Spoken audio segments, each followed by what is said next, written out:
Like operator. Like operator is used to search a value similar to specific pattern in a column using wildcard operator.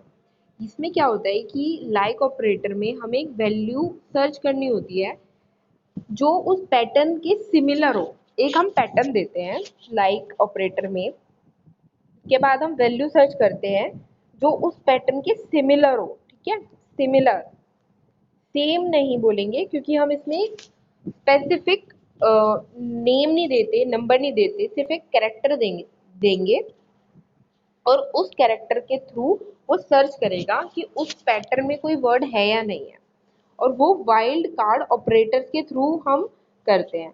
Wild card operators दो तरीके के होते हैं, एक होता है परसेंटेज साइन और एक होता है अंडरस्कोर। दो वाइल्ड कार्ड ऑपरेटर होते हैं और इन्हीं के थ्रू लाइक ऑपरेटर्स के अंदर ही आते हैं और इन्हीं के थ्रू जो है आप सिमिलर पैटर्न या स्पेसिफिक पैटर्न सर्च करते हो। The percentage sign represent 0, 1 and multiple characters while the underscore represent a single number or character।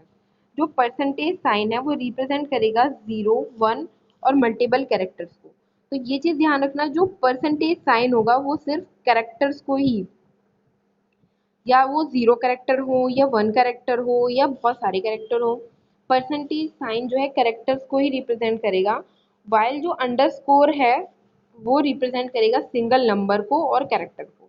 मतलब वो नंबर को भी कर रहा है और कैरेक्टर को भी कर रहा है। These symbol can be use in combination. तो ये जो सिंबल्स होते हैं ये कॉम्बिनेशंस में यूज होते हैं। पहला एग्जांपल है display the name that starts with letter A. अब हमें उन सारे डेटा का लिस्ट चाहिए जिनका नाम ए से स्टार्ट होता है। तो उसके लिए हम क्या क्वेरी लिखेंगे? सेलेक्ट नेम, क्योंकि हमें उन्होंने बोला है कि सिर्फ नेम फील्ड हमें डिस्प्ले करनी है, तो हम लिखेंगे select name from table name. इसका स्ट्रक्चर भी जैसे पुरानी एसक्यूएल कमांड्स में था वैसा ही है। सेलेक्ट फील्ड जो भी आपको गिवन होगी, और अगर फील्ड का नाम नहीं गिवन है तो आपको ऑल कंसिडर करना है, फ्रॉम टेबल नेम। ठीक है, उसके बाद वेयर क्लोज लगेगा। लाइक ऑपरेटर वेयर क्लोज में ही यूज होता है, वेयर। अब आपको ये देखना है कि कौन सी फील्ड में सर्च करना है। लाइक नेम में सर्च करना है, फर्स्ट नेम में सर्च करना है, सेकंड नेम में सर्च करना है, या एड्रेस में सर्च करना है। उसके बाद यहाँ पे फील्ड का नाम आएगा। जैसे यहाँ पे नेम में आपको सर्च करना है, नेम फील्ड के बाद आप लिखोगे लाइक, और उसके बाद आप कोटेशन मार्क के साथ लगाओगे। अब देखो यहाँ पे ए परसेंटेज है, मतलब जो ए है ना वो स्टार्टिंग में होना चाहिए, जो स्टार्टिंग लेटर है वो ए होना चाहिए। परसेंटेज का मतलब है उसके बाद कुछ भी हो, कुछ भी हो। मतलब सिमिलर पैटर्न हमारा ये है जिसका भी नाम ए से शुरू होगा, ए से पहले कुछ नहीं होना चाहिए। ठीक है, अगर हम ऐसा करते कि दोनों तरफ परसेंटेज साइन लगा देते, यानी परसेंटेज ए परसेंटेज, तो ए जो है ना वो बीच में होना चाहिए था, मतलब ए से पहले भी कोई कैरेक्टर होना चाहिए था, ए के बाद भी कोई कैरेक्टर होना चाहिए था। अब थोड़ा समझ आया? अब देखो यहाँ पे उन्होंने करा है ए परसेंटेज, मतलब ए जो है स्टार्टिंग कैरेक्टर होना चाहिए आपका, राइट। और ए के बाद कितने भी कैरेक्टर हो हमें उससे कुछ नहीं है, बस हमारा सिमिलर पैटर्न हो जाएगा। तो जो हमने डेटाबेस कंसीडर किया उसमें एक ही नाम था अनुज जैन, तो वो डिस्प्ले हो गया। Here percentage replaces more one or more characters. यहाँ पे एक या एक से ज्यादा कैरेक्टर्स जो है वो रिप्लेस हो रहे हैं।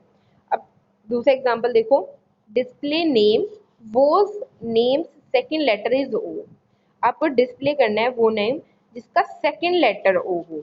ठीक है, अब ये नहीं है कि जैसे परसेंटेज ए परसेंटेज था, तो इसका मतलब ये है कि बी बी ए बी, ये वाला नंबर भी, ये वाला स्ट्रिंग भी कंसीडर होगा, और बी ए बी बी ये वाला स्ट्रिंग भी कंसीडर होगा, क्योंकि इसका मतलब है कि ए से पहले भी कैरेक्टर, ए के बाद भी कैरेक्टर। अब आपको एक स्पेसिफिक क्वेश्चन दिया गया है कि आपको सेकंड प्लेस पे ओ चाहिए। हमें ऐसे नेम सर्च करने हैं जिनका सेकंड कैरेक्टर, नेम का सेकंड कैरेक्टर ओ हो। अब इसमें आप परसेंटेज यूज नहीं कर सकते, इसमें आपको स्पेसिफिक यूज करना होगा सेकंड पोजीशन के लिए। सेकंड पोजीशन तक हमें रेस्ट्रिक्शन है, उसके बाद चाहे कुछ भी हो, हमें उससे कुछ नहीं मतलब, तो मतलब उसके बाद हम परसेंटेज का साइन लगा सकते हैं। अब देखो सेलेक्ट नेम, क्योंकि सिर्फ नेम फील्ड हमें डिस्प्ले करने के लिए कहा गया है, फ्रॉम टेबल नेम जो कि स्टूडेंट है, वेयर फील्ड का नाम जिसमें हमें सर्च करना है वो है नेम, लाइक ऑपरेटर का यूज कर रहे हैं, और अंडरस्कोर ओ मतलब सेकंड, अंडरस्कोर का मतलब है कि पहला कैरेक्टर तो कुछ भी हो लेकिन सेकंड पे ओ होना चाहिए, ये एक फिक्स हो गया। उसके बाद परसेंटेज का मतलब है ओ के बाद कितने भी कैरेक्टर हो कुछ भी हो उससे हमें नहीं लेना। ठीक है, तो इसका आउटपुट कुछ इस तरह आया, Mohit Sharma and Rohan Sharma. Here percentage replaces one or more than one character and underscore replaces only one character। तो यहाँ पे परसेंटेज तो एक या एक से ज्यादा कैरेक्टर को रिप्लेस कर रहा है, पर अंडरस्कोर एक ही कैरेक्टर को रिप्लेस कर रहा है। Now next is display names was name has 7 character. अब हमारे पास रेस्ट्रिक्शन है कि हमें ऐसा नेम सर्च करना है जिसमें 7 ही कैरेक्टर हो। ठीक है, हमें साइज का रेस्ट्रिक्शन दिया हुआ है। जब भी आपको कुछ रेस्ट्रिक्शन दिया हो कि इतने में ही होना चाहिए या इसी पोजीशन पे होना चाहिए, तब हमेशा अंडरस्कोर का यूज होगा। ठीक है, select name from table name where name like. अब इसमें ना आप 7 बार अंडरस्कोर का यूज करोगे, 7 बार अंडरस्कोर का यूज करोगे तो एक लाइन सी बन जाएगी, वो आपके अलग अलग दिखेंगे नहीं, पर आपको 7 बार ही अंडरस्कोर का यूज करना है। और सिंगल अंडरस्कोर एक सिंगल कैरेक्टर को रिप्लेस करेगा। ठीक है, अब ये देखो नंदिनी, इसमें 7 कैरेक्टर्स हैं। क्यों? क्योंकि आपने जो अपनी कोडिंग में कोड रखा था वो 7 अंडरस्कोर्स रखे थे जो कि एक लाइन फॉर्म कर रहे थे।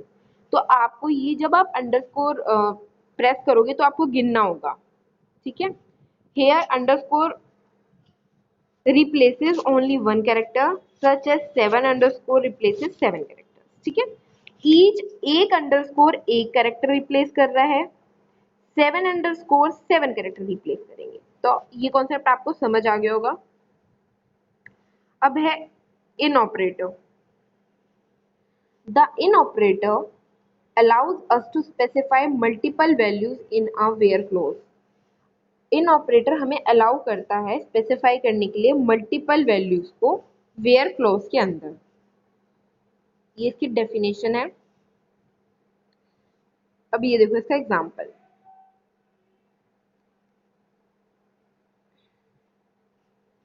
For example display students information where who are in section A and B. अब हमें क्या करना है, डिस्प्ले करने हैं स्टूडेंट्स की इंफॉर्मेशन जो सेक्शन ए और बी में है, हमें क्लास स्पेसिफाई नहीं की गई।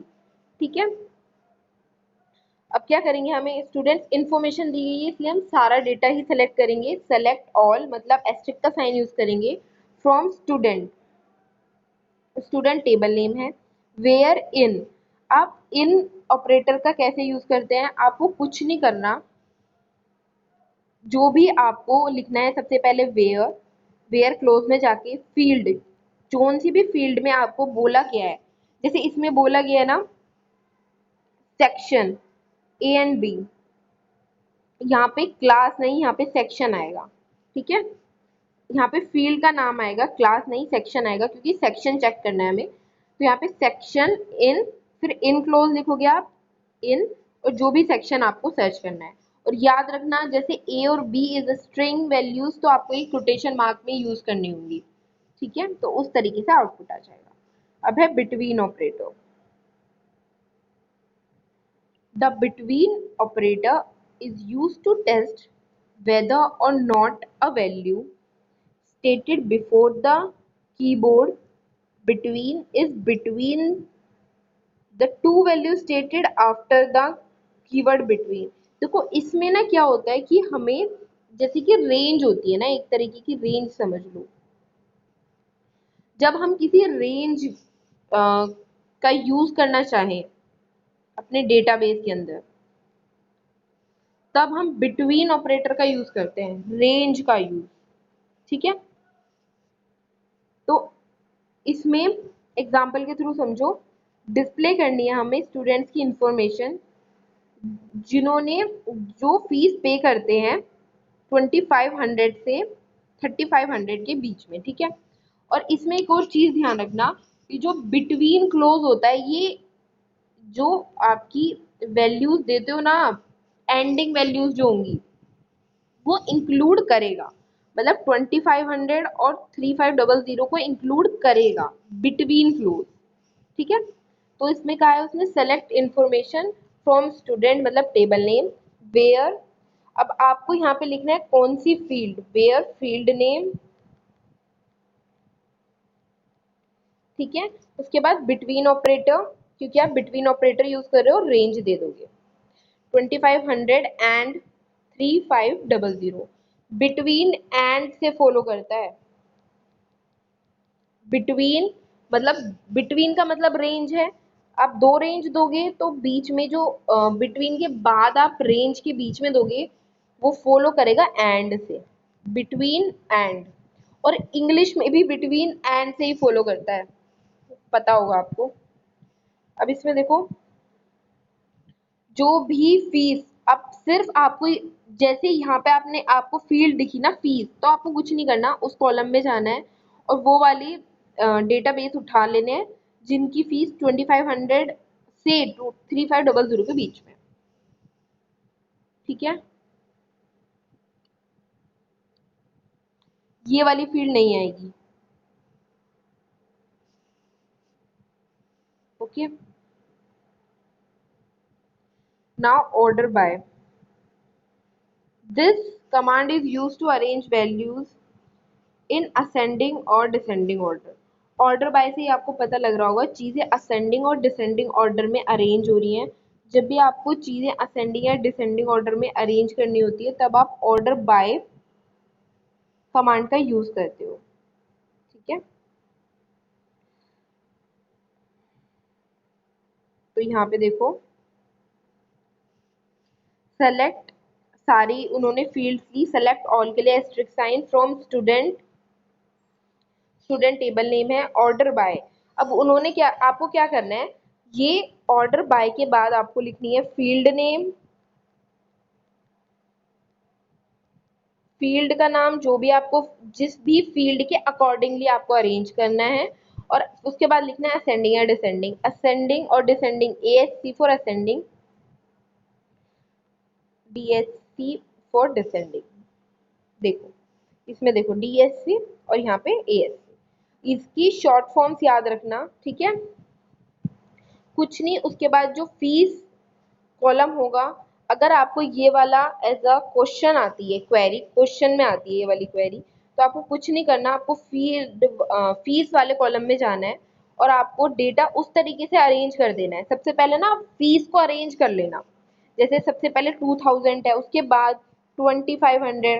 तो अगर, हाँ, और इसमें एक चीज और ध्यान रखना, अगर दो फील्ड की सेम फीस है तो अल्फाबेटिकली चीजें अरेंज होंगी, जो भी पहली होगी या तो अल्फाबेटिकली या फिर जो भी, या तो सीरियल नंबर होगा, अगर सीरियल नंबर है तो सीरियल नंबर के अकॉर्डिंगली, अगर सीरियल नंबर नहीं है, पहली फील्ड हमेशा प्राइमरी की ही होती है जनरली, अगर सीरियल नंबर नहीं है मतलब एडमिशन नंबर, किसी भी तरीके का नंबर या कोड नंबर, तो फिर अल्फाबेटिकली ऑफ नेम्स ये अरेंज होंगे। ठीक है, जैसे यहाँ पे भी 3000 है, तो 333 पहले आएगा और 555 बाद में। इसी तरह डिसेंडिंग ऑर्डर में देखो, तब ये उल्टा हो जाएगा, मतलब इस पे भी डिसेंडिंग लग जाएगा। फिर अगर दो का सेम होगा ना, जैसे नंदिनी और KP गुप्ता का सेम है, तो 555 बड़ा है ना 333 से, तो इसलिए वो 555 का डेटा, मतलब नंदिनी का डेटा पहले डिस्प्ले करेगा KP गुप्ता के डेटा से पहले। ठीक है, तो ये आपके ऑपरेटर्स थे और आपका होमवर्क है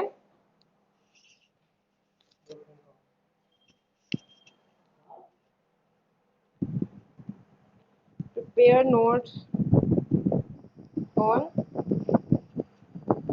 like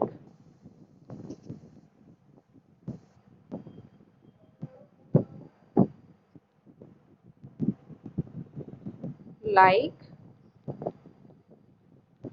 in, and between operators.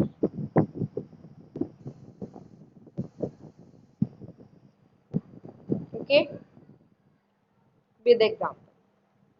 तो इनके नोट्स बना लेना विद एग्जाम्पल, जिस तरह मैंने समझाया उसी तरीके से।